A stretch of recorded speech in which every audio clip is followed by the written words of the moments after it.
Isang buwan na nakalipas mula nang simulan ang impeachment trial ni Vice President Sara Duterte.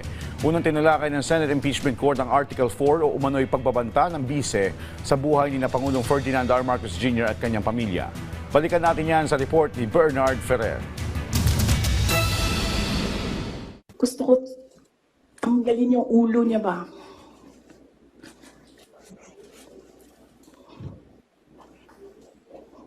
I realized toxic na yung relationship. Tama na yan. That's okay. Isang ulo lang naman ang kailangan namin. Ang ulo ni Bongbong Marcos! Huwag kang mag-alala, ma'am, sa security ko. Kasi may kinausap na ako na tao. Sinabi ko sa kanya, kapag pinatay ako, patayin mo si BBM, si Lisa Araneta, at si Martin Romualdez. No joke. Ito ang pahayag ni Vice President Sara Duterte noong November 23, 2024 na naging sentro ng Article 4 o umano'y grave threats sa kanyang impeachment trial. Ang umano'y pagbabanta kina Pangulong Ferdinand R. Marcos Jr., First Lady Liza Araneta Marcos at dating House Speaker Martin Romualdez. Sinimulang talakayin sa ikalawang araw ng paglilitis. Unang humarap si NBA Senior Agent John Mark Calilong na nag-authenticate sa live stream ng online press conference. Ayon kay Calilong, nagsumite ang NBI ng preservation request sa Meta, gumawa ng screen recording at hash value para matiyak na hindi na bagong video. Tinanong ni Senator Judge Risa Ontiveros kung bakit mabigat na batayan sa impeachment ang umano'y pagbabanta. Ayon sa prosekusyon, ipinakikita umano ng pahayag ang planado at sistematikong balak na ipapatay ang Pangulo at iba pang opisyal.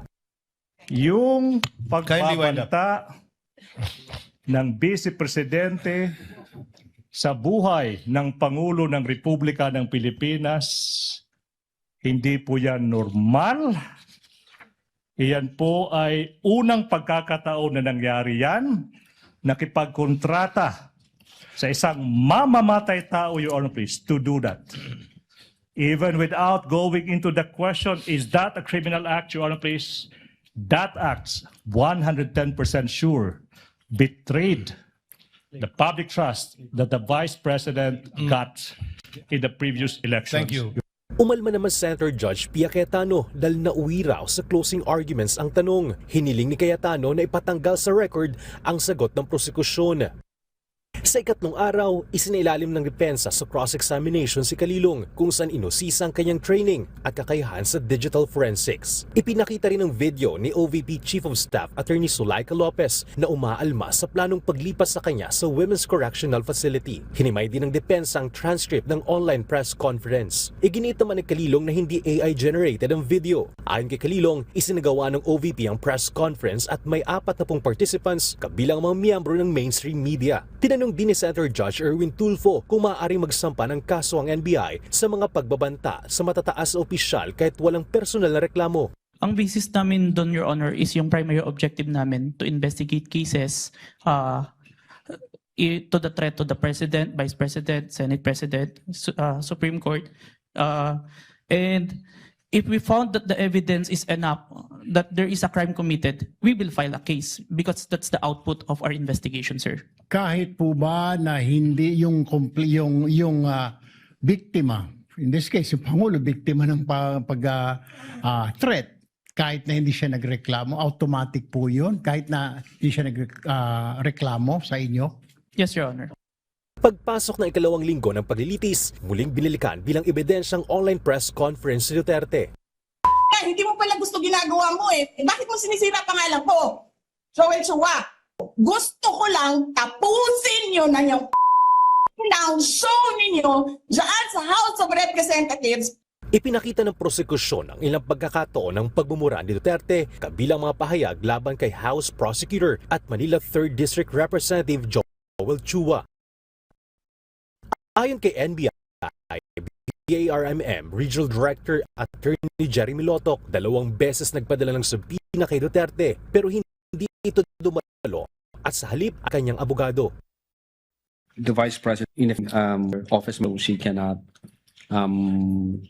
attend the scheduled subpoena. Rekomenda ng NBI ang pagsasampa ng 3 counts of grave threats at 1 count of inciting to sedition.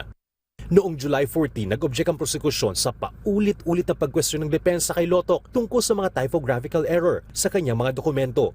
ito bang mga sinasabing maling spelling, maling petsa, maling docket number, no? Meron bang epekto ito dun sa seryosong usapin ng pagtataksil sa tiwala ng bayan sa pamamagitan ng pagkakaroon, no, ng agreement, no, sa isang mamatay tao na patayin ng presidente? Noong July 21, humarap bilang testigo si NBI Director Attorney Melvin Matibag. Sa pagsuri ng NBI, ang umano'y banta at planong pagpatay sa Pangulo ay hindi lamang usapin ng grave threats, kundi banta rin umano sa national security. Ang malinaw na banta at planong pagpatay po sa ating Pangulo na para sa amin po sa law enforcement, ito ay nag-transcend na sa banta po sa ating national security. Ayon pa kay Matibag, ang pag-uusap kaugnay ng pagpatay sa Pangulo ay betrayal of public trust at paglabag sa oath of office ng Vice Presidente. Doon po mismo sa kanyang oath of office bilang Vice President, sinabi niya that protect and defend the Constitution, execute the laws, do justice to everyone, and consecrate herself to protect the nation. Pero doon po sa sinabing execute the laws, dito po natin nakikita, hindi po execute the laws yung pag-usap ng papatay. That is to execute the president. Kaya doon po papasok yung magkaiba na betrayal of public trust. Pagpasok ng susunod na araw, iginit ni Matibag na consummated na ang betrayal of public trust dahil sa pag-amin umano ni Duterte. Tinanggihan ng impeachment court ang motion ng depensa na burahin ng pahayag sa official record. Isiniwalat ni Matibag na iniimbestigahan ang posibilidad na mula sa Vice Presidential Security and Protection Group o VPSBG ang di umano'y contract killer. May mga pangalan na po kami nito. Sa katunayan po, yung iba po rito, kausap na po namin yung kanilang mga pamilya o kakilala. Kinumpirma rin na iniimbestigahan ng NBI Transnational Crime Division ang posibleng pagkakasangkot ng mga dayuhan o foreign intervention sa aligasyong balak na pagpaslang kay Pangulong Marcos Jr. habang nasa ibang bansa. Matapos ang pagdinig, formal lang tinapos ng impeachment court ang pagtalakay sa Article 4 o manoy grave threats. Inatasan din ang magkabilang panig na sumunod sa sub judice rule habang naghahanda sa pagpapatuloy ng paglilitis sa iba pang articles of impeachment. Bernard Ferrer, para sa Bayan.